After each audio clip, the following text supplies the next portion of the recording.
My name is Leonard Schaeffer, and I'm very pleased to welcome all of you to today's event, which features a conversation about Medicare Part D with CMS Administrator Seema Verma. Our event is hosted by the Schaeffer Initiative in Health Policy, which is a collaboration between USC Schaeffer Center and Brookings. I am a trustee of both, and I'm here to make sure that the name Schaeffer is up there at least 50 times. And it is. We get lucky. Today, we'll have an opportunity to hear first from the administrator, followed by an interview of the administrator by Dana Goldman, who is the head of the Schaeffer Center. There'll be an opportunity for questions from the audience, and then there will be a panel of experts to discuss both the administrator's remarks and probably life and its meaning. For those of you who tweet, I can't believe I was asked to do this, but I was, please note that our hashtag is Part D pricing, as you can see on the screen. Yes, there it is. Okay, right above the word Schaeffer, but that's another. So I am very pleased to have the opportunity to introduce Administrator Verma today. We are very grateful to her for taking the time to meet with us. I have a vague understanding of the demands on her job. I was the second administrator. In those days, it was called the Healthcare Financing Administration, and it was my job to put Medicare and Medicaid together. That was a very interesting exercise, and for the record, I have to note that when I left, everything was perfect. Sorry about that. The Administrator Verma is the 15th administrator, and she's been in this position since March of 2017. She now oversees a $1 trillion budget, 26% of the entire federal budget, and she administers health care programs for over 130 million Americans. During her career, Administrator Verma has held several posts that focus on health policy and operational design. Today's presentation, though, will focus on Medicare Part D, which provides prescription drug coverage to 43 million Americans, roughly double the number that it covered when it was introduced in 2006. I think you know, or I hope you know, that the administration has issued a series of recommendations in their blueprint for lower drug prices, which advance several pricing reforms through regulation, which will probably be mentioned today. So please join me in welcoming CMS Administrator Seema Verma.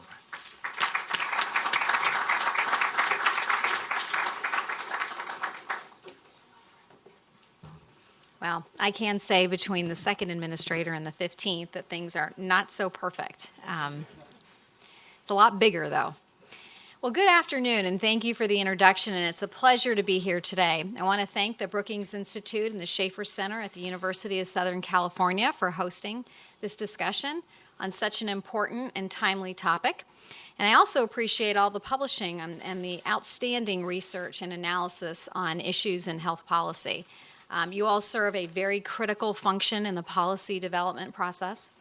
And I can tell you that I'm constantly emphasizing to my team the importance of staying on top of the latest work coming out of all the think tanks. And several of our projects at CMS were aided by papers written by scholars at institutions like these. One paper that I wanted to highlight is the Schaeffer Center piece on the pharmaceutical distribution chain. I can tell you we learned a lot from it. But I am dying to know how many PhDs it took to map out the whole process. But anyway, we really do appreciate all the analysis and all of your ideas on how to improve our healthcare system. So we're here today to discuss an issue that many of you have worked on, strategies for lowering prescription drug prices. And it's no secret that this is a top priority for President Trump and Secretary Azar. The United States is the world's leader in biopharmaceutical innovation. But life-saving medicines don't mean anything if patients can't afford them. And as Secretary Azar has said, there's little difference for a sick patient between a miracle cure that hasn't been discovered and one that is too expensive to use. And so if we take a step back from prescription drug-related issues and look at our healthcare system more broadly, we all know that costs are growing at an unsustainable rate.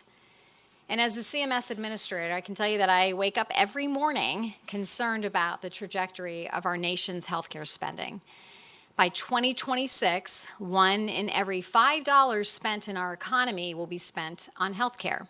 And we all know we have to change this path because our country's future depends on it. And in order to do that, we have to change how and how much we pay for prescription drugs. In Medicare, spending on prescription drugs is growing faster than spending in any other area.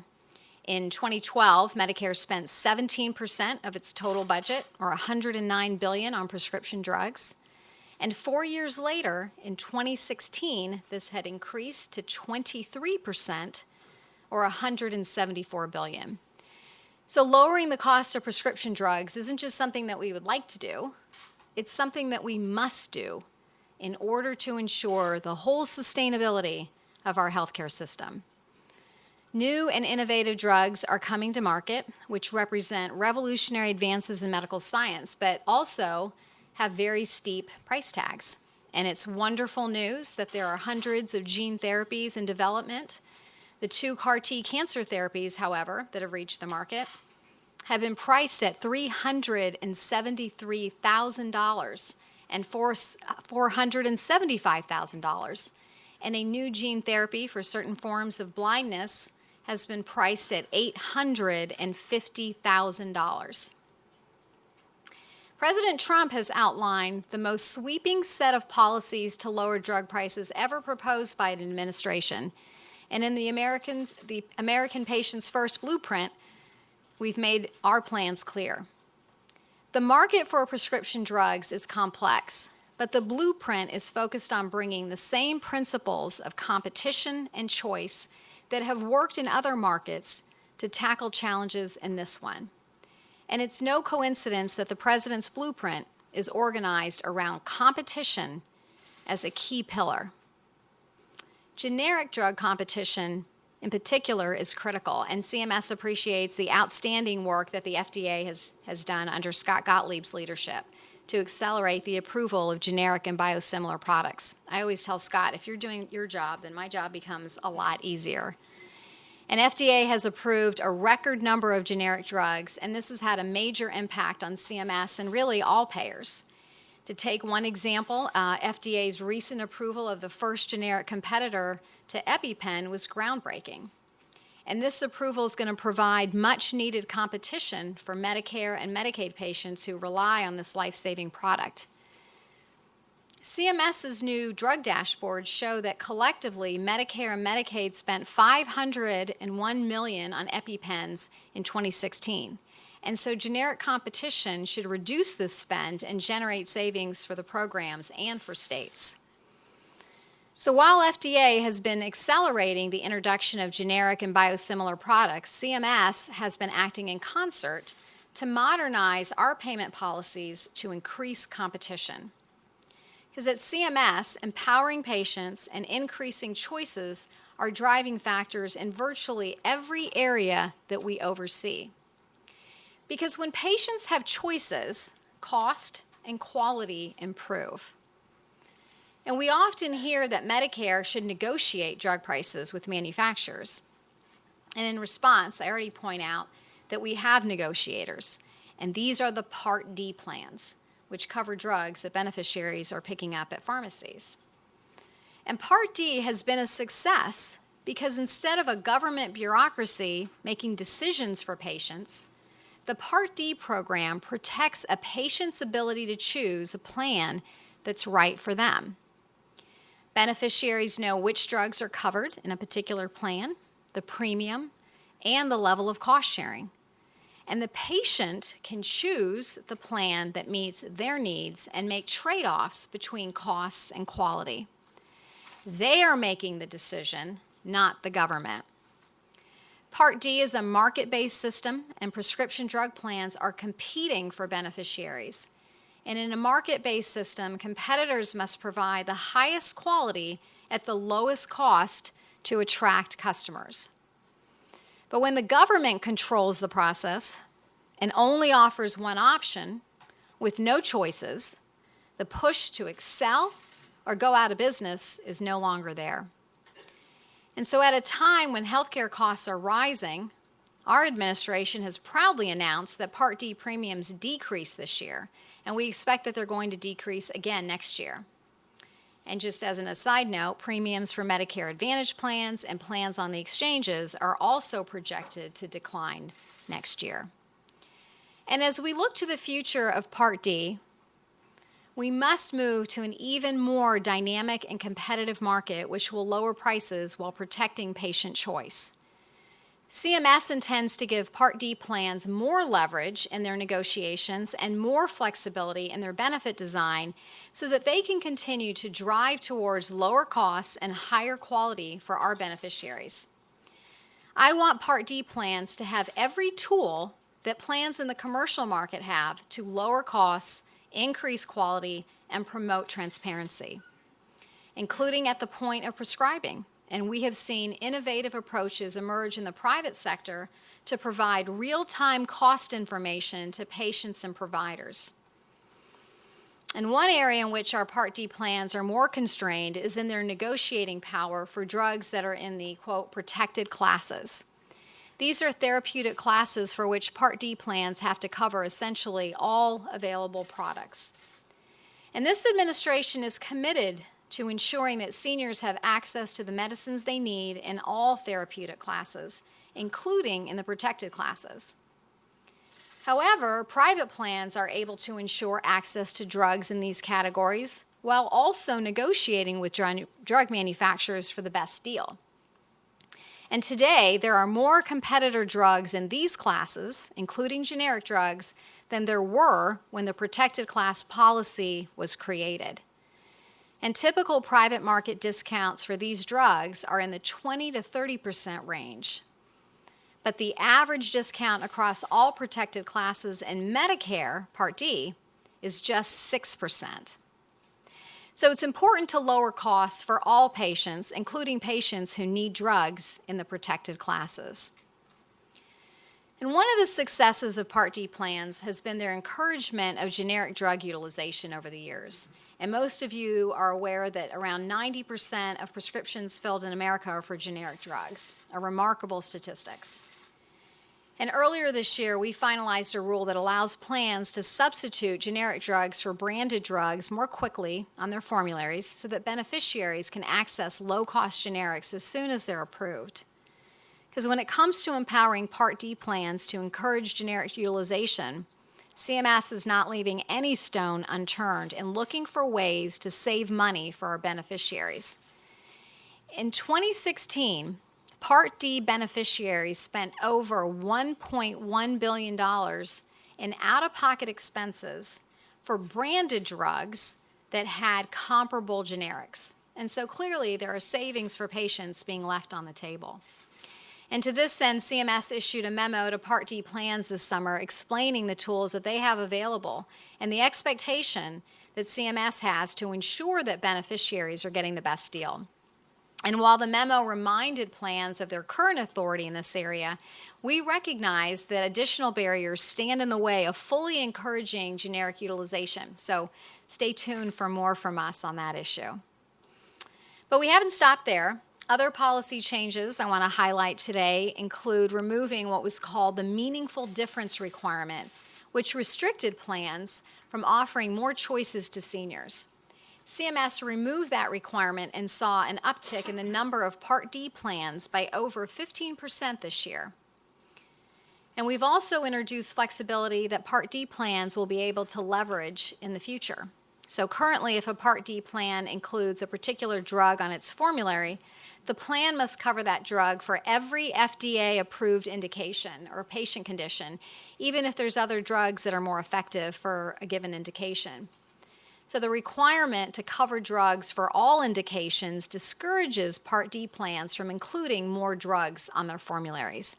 And so we announced that starting in 2020, plans can tailor their formularies so that they can cover drugs by indication. And this policy will provide beneficiaries with more drug choices as plans will be able to cover the most appropriate drug for every condition. And we announced the change this year so that plans have time to incorporate this flexibility into their negotiations with manufacturers prior to the 2020 plan year. And Part D plans have done a great job in keeping premiums low. And however, while plans can be a powerful negotiator, sometimes it's the case that a plan's incentives are not completely aligned with the patients. And one practice that some plans have used, which I find completely unacceptable, was the imposition of gag clauses. And so over the summer, we sent a letter to Part D plans explaining that any form of gag clause is contrary to CMS's efforts to promote transparency and lower drug prices. And thanks to President Trump and bipartisan leadership in Congress, gag clauses are now illegal, and I was honored last week to be at the White House for the signing of 2 bills to end the practice.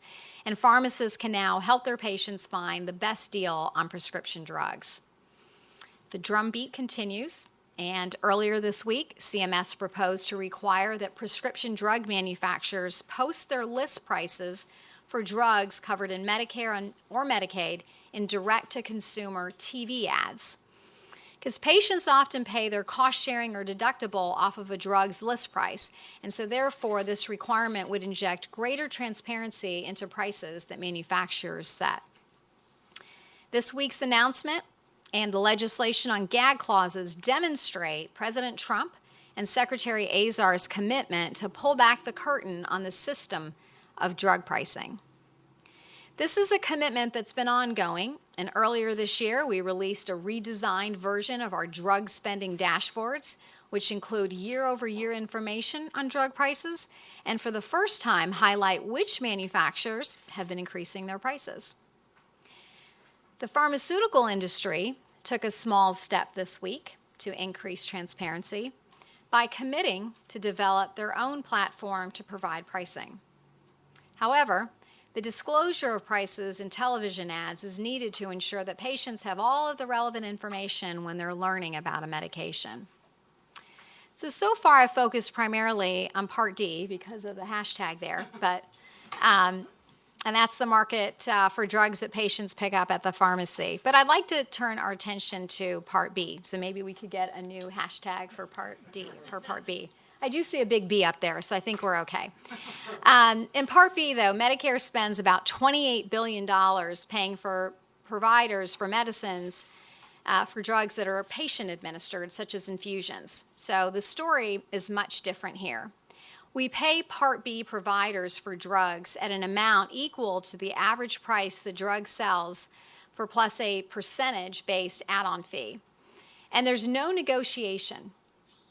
Medicare merely accepts the average sales price, and patients have to pay their coinsurance off of that price as well.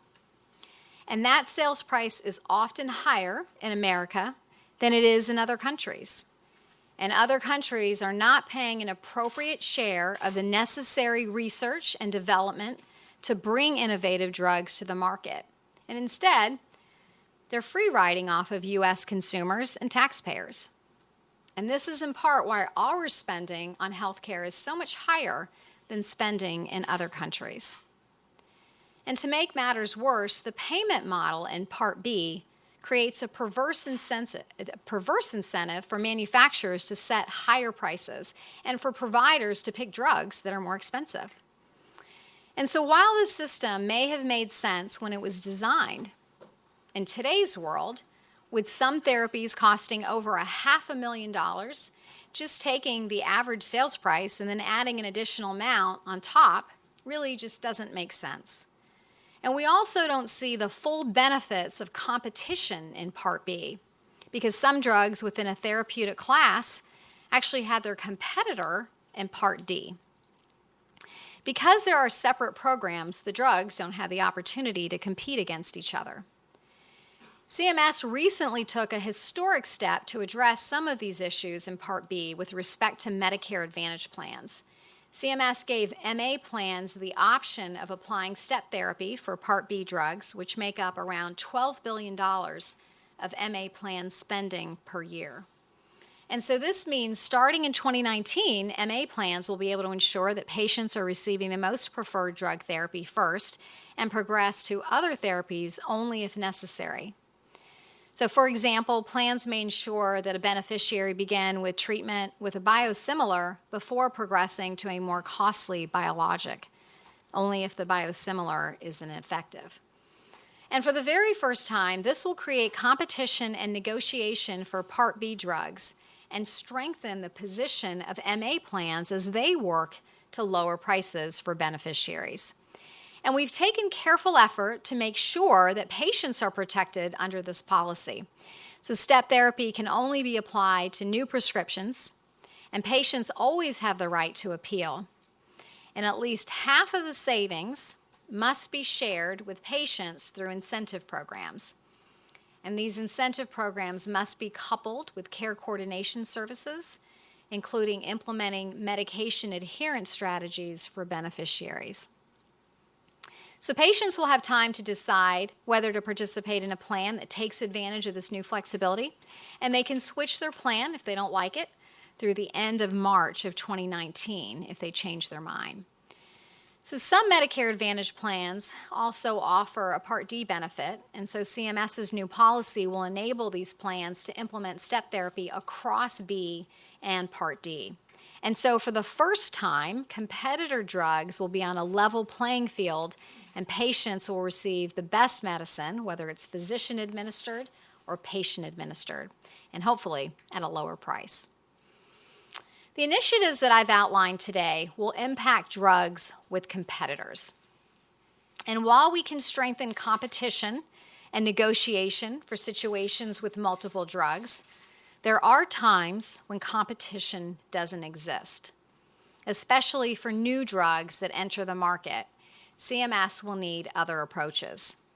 Treatment and cures are coming to market today that doctors could not have imagined a generation ago. Many of these treatments are for orphan diseases, and some new therapies are one-time treatments that cure diseases altogether. And as I said earlier, the price tag for these drugs are exceeding $300,000, $400,000, and even $800,000. And I think we could see those price tags go up to $1 million and $2 million. So paying for these drugs based on an average sales price plus an add-on really just doesn't make sense. We need to modernize our payment systems to consider the new era of innovation. New payment arrangements are needed and could take various forms. They may include paying for a drug over time, only if the patient achieves certain clinical outcomes, or paying for a drug through a shared savings approach based on the drug's impact on the patient's total cost of care, or paying for a drug under a subscription approach with an upfront fee in exchange for as many doses of the drug that are as clinically necessary. So when drugs are as expensive as some of the new gene therapies are, we must absolutely hold manufacturers accountable for achieving outcomes. The President's Blueprint was released on May the 11th, and we have been taking swift action since then. It's been very, very busy. But this is just the start, and there's more to come. There are additional steps that we will be taking in Part D in the near term to strengthen negotiations and get a better deal for beneficiaries. As prescription drug pricing is a very complex issue to navigate. And clearly there are many issues to unpack and address. And I want to thank all of you again for your work in helping us to pinpoint problems and develop solutions. And together we can modernize our payment systems to ensure sustainability, encourage access, and foster competition, which will lead to lower prices. And that way, all Americans will benefit from 21st century advancements in biomedicine. Thank you.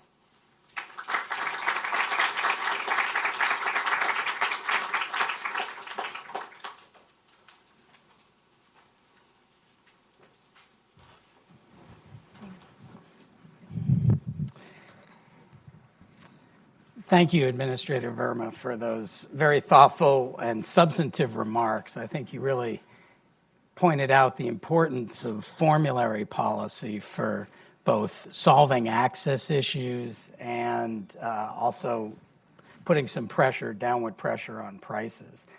I want to talk about some other topics, if you don't mind, and I'd like to start with price transparency. You mentioned the signing of the prohibition against gag clauses, which allow patients to know exactly what they're paying when they get to the pharmacy. I've been studying health policy for about 30 years, and one of the problems we've always had is that we don't have a clear understanding of who's actually paying what and what's driving price increases and what should be done to reduce them. So I'm going to advocate for a researcher gag clause and ask you, well, actually that went the wrong way. People might view that. But what can be done in terms of improving price transparency so we really understand what people are paying? Well, let me just say, I think that price transparency is a major issue in our healthcare system, not just for drug pricing, but just at large. I mean, if we look at everything that's gone on in the last 10 years, right? We've had so many changes. We've pretty much regulated everybody. Our administration's putting out pages and pages of regulations. And one of the things that we haven't done in our healthcare system is activate probably the most powerful force that we have, which is the consumer and the patient. And so I think that price transparency might be the piece that really helps turn the page for us in terms of controlling healthcare spending. So we're taking a lot of effort around transparency. Just this year, we asked hospitals to post their pricing online. That's one piece that we've done. Later on this year, we're going to have some cost comparison tools so that patients can look at costs between surgery centers and also the hospital. And so really the drug pricing piece is just another part of this. You know, we did the piece around the gag clauses to make sure that people have an understanding of what options they may have. You know, oftentimes you can get the drug cheaper than what your plan is offering the price for. And then the other area, is the stuff that we've put out online. You know, we had our drug pricing dashboard, which I think is helpful. But this week's action, I think, was particularly important because while the dashboards are important, and I think pharma made a small step in that area as well, but when people are learning about the drug, it's important that they understand the price. And, you know, we've heard a lot of discussion of, well, you know, the price isn't exactly what they're going to pay, but it gives them some sense of a ballpark. And people do pay their deductibles off the list price, and they do pay their coinsurance off the list price. So we're going to always continue to push for transparency. I think that's probably how we move forward on bending the cost growth curve in all of healthcare. Yes, I couldn't agree more. I want to also talk about the supply chain, and one of the points you made, and I think it bears repeating, is that one of the reasons for the success of the Part D program has been that we're at 90% use of generics, and that has really allowed premiums to stay lower than they were originally forecast. And PBMs played a big role in that. On the other hand, today we have 3 PBMs that account for about 85% of the market. And a lot of the rebates are acting like hidden discounts. They're invisible to consumers, and you're making progress there. But they also are moving patients more quickly into the catastrophic range in Part D. And so I'm wondering what can be done in terms of what are the policy options in terms of both offering patients some relief in the catastrophic and also what can be done to solve this push towards people into an area where the federal government bears more responsibility. I think this is a great example of where Part D could perhaps be updated or modernized. I think that when this was originally developed that catastrophic phase to encourage encourage insurers and Part D plans to participate, and having that catastrophic phase essentially put that risk on the government. But now I think we're sort of in a different era. We have a better sense of what drug costs have been. There's a little bit more predictability, and I think we're at a point now where it would be better, I think, for Part D plans to manage that portion of the benefit as well.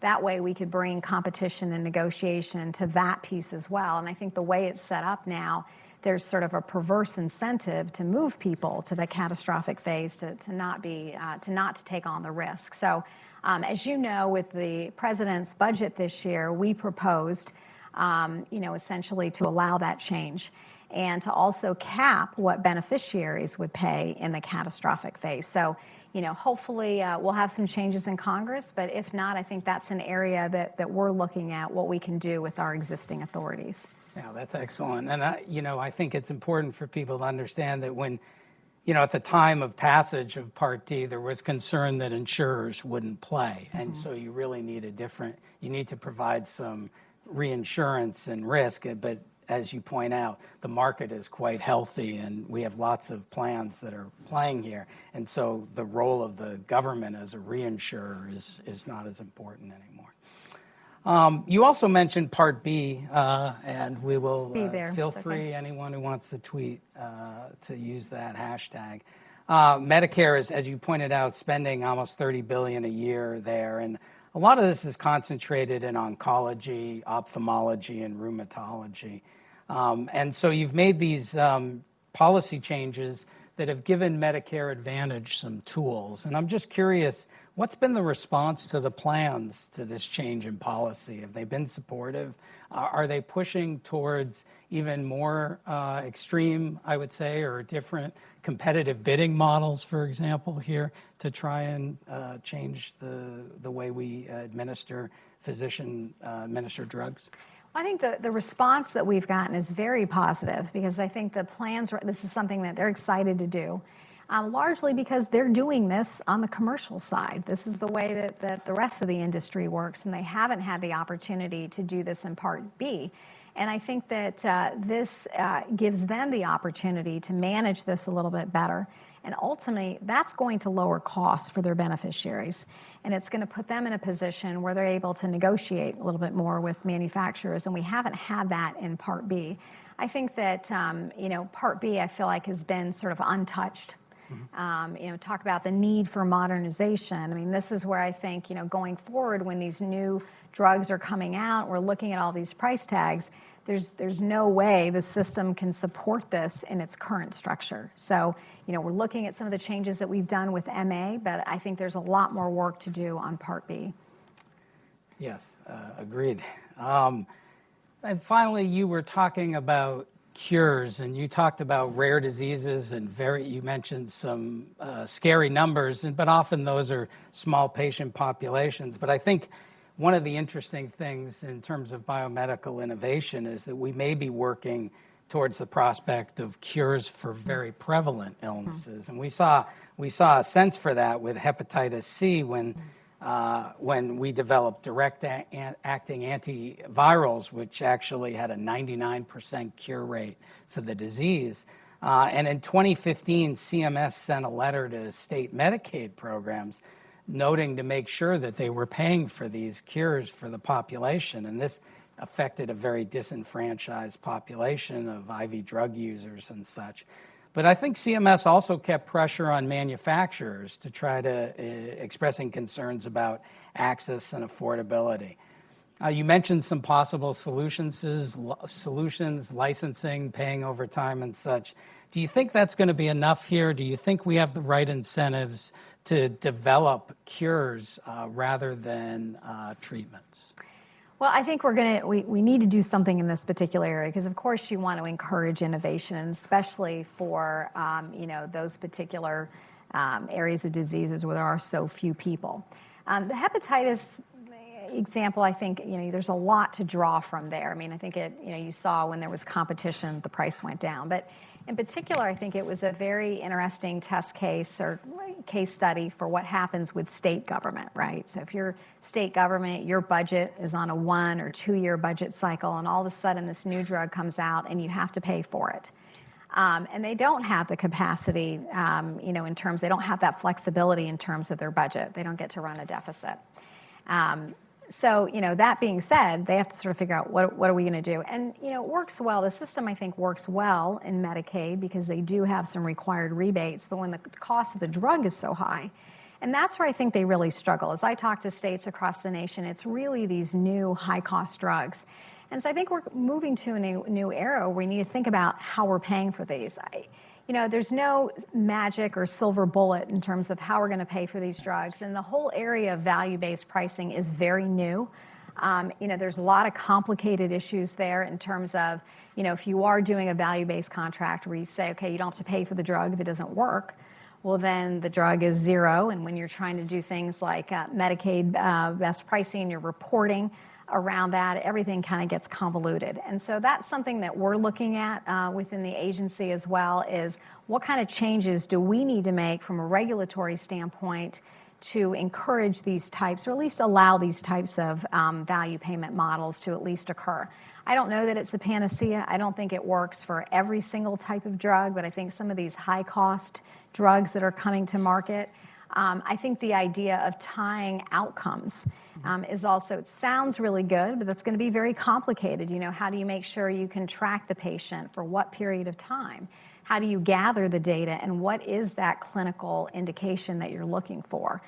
Sometimes it can be very simple. Is the person alive or not? But sometimes it's a lot more complex than that. So what we want to do is make sure that we are allowing for this type of innovation and payment models. So you're going to see some more work from us on that to at least create the opportunities for other payers to be able to engage in these types of payment arrangements.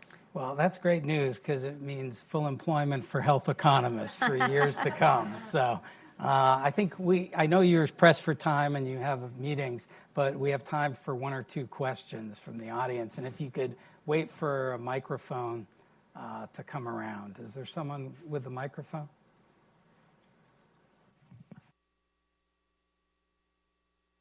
Yes.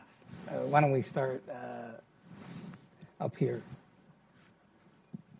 And if you could introduce yourself and ask your question and avoid soliloquies. Okay. Dan Klein, the PAN Foundation. So it's great that you're taking the approach of maybe capping Part D out-of-pocket costs. I think some people are having trouble hearing you. Yeah. Okay. Speak loudly. Okay, I'll speak louder. Dan Klein, the PAN Foundation. So capping out-of-pocket costs and putting downward pressure on prices is great, but we see a lot of patients with serious illness in Medicare Part D who can't get to the catastrophic threshold, that the costs up front are really an insurmountable barrier. So what's CMS doing to look at spreading those costs more evenly throughout the benefit year, or lowering those costs for people with serious illness? Thank you. That was a brief question, Claire. I think that across the board, I mean, as we're kind of coming up with our strategy, the idea is to really focus on the patient and their out-of-pocket expenses. And so every policy that we're coming up with really does focus on, well, how's that going to impact their out-of-pocket spend? And some of the things that we've talked about and even asked for comment on were things like, how do we deal with rebates? Should we require should we require that those rebates be passed on to the patient at point of sale, right? So that they can have lower out-of-pocket expenses. But what we find is that, there's a yin and a yang. If you do that, yes, you may lower out-of-pocket expenses for some patients, especially those that have a lot of serious illnesses and very expensive medications, but you also may increase the premiums for the Part D program for everybody. So, our foremost principle is try to lower out-of-pocket expenses, try to lower drug costs for seniors and all of our beneficiaries, but it is very complicated because sometimes those are trade-offs between premiums and out-of-pocket expenses. But I would add that one of your recommendations, which is to make sure plans don't have incentives to move people to the catastrophic cap, might actually help in that regard. Exactly, and that's why we're so interested in doing some more work around the catastrophic. Yes, question right here. Hi, Nick Florco with STAT. So a new Medicare rule landed yesterday at OMB with the title Indexed Price Concession Model, and I was wondering if you can give us any clues as to what that might deal with given the cryptic title.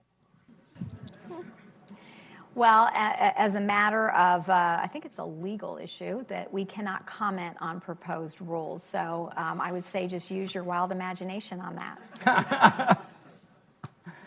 Yes, we have one in the back here.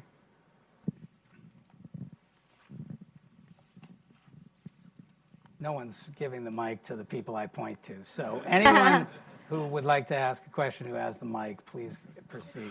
Rip Lake Strategic Health Resources. We do a lot of work with biotechs, particularly in the area of HIV. And For state Medicaid, even if the drug is FDA approved, we found that states are hesitant to actually use the drug that's approved versus one that's well, it's not prior approval is part of the issue. So CMS has been less than assertive in terms of working with state Medicaids on drugs like this. What more can you do is the question. Well, we continue to work with states, but we also respect the fact that states are managing their Medicaid programs, and so we can always reiterate to them what the requirements are. But states have used, as one of their tools to managing healthcare costs, just like we're talking about with MA, prior authorization, step therapy, and those types of things to manage costs and to ultimately keep down costs for the program. I think one of the things to point out, though, is that in all of those cases, patients, I think what we always look for is to make sure that patients always have the opportunity to appeal those decisions. Even some of the work that we just did allowing the MA plans to incorporate step therapy, one of the things that we said there was, it can't be for medications that the patient's already taking. So if it's something, it's a new drug, they can move forward with it. But if it's something that the patient's already been on, they couldn't make changes there. And also to make sure that the patients have that ability to appeal. And this is just one of the fundamental tensions that you talked about, which is at the end of the day, we all want unfettered access to everything. But on the other hand, we do have concern about costs and being able to use those tools. And how we balance those is a policy question. And again, health economists are happy to work on that. We have one last question here. We'll hold on for the mic. Thank you. Jan Hansen from Genentech. Thank you for speaking with us today. I have a two-part question. One is, what was the biggest surprise you faced when you took the role with CMS? Second, what is the thing you'll be most proud of, the accomplishment you most want to achieve in the role? Wow, I didn't think about that when I got here. I think that I come from the private sector, and I consider myself a problem solver. I will be given difficult things that I may not know anything about, and I feel like I'm always able to figure out solutions. But it is the government, and there's an incredible process of review and bureaucracy, and the speed in which things go, I think, has always been something that I have found challenging. So, even within the Medicare program, it's these payment rules, and they go out once a year, and sort of like if you don't hit that at that time, you have to wait an entire year. So I think it's just the speed in which things move. I'm an impatient person. I think in terms of accomplishments, like I said, when I wake up in the morning, I do think about the cost of the entire healthcare system and that it's not sustainable. And so I'm trying to spend my time and my focus on things that are really going to improve the sustainability of the program. So it's things like we've made, a lot of effort around interoperability or site-neutral payments. And, to be honest with you, I'm trying to tackle issues that may not be popular, may not make me very popular, but at the end of the day, we want to do something that's going to advance the healthcare system and sustain it. I will also say that I'm trying to look at big issues, right? So we're talking about drug pricing, or we talk about, the future of Medicaid spending. But I also want to impact the experience that each and every person has when they go to the doctor's office. And so that's why we're focusing on things like price transparency, like making sure that people have their healthcare record, and making sure that people understand quality information. So we're trying to do things at a big level, at a macro level, and also at a micro level. So, thank you. I thought you were going to say that the hardest part was filling Leonard Schaefer's shoes because he left everything perfect. He left it in great shape. But I want to thank you for taking the time. Pleasure. I know you're very busy and you have a lot of policy challenges, and we appreciate your efforts on everyone's behalf. Thank you so much.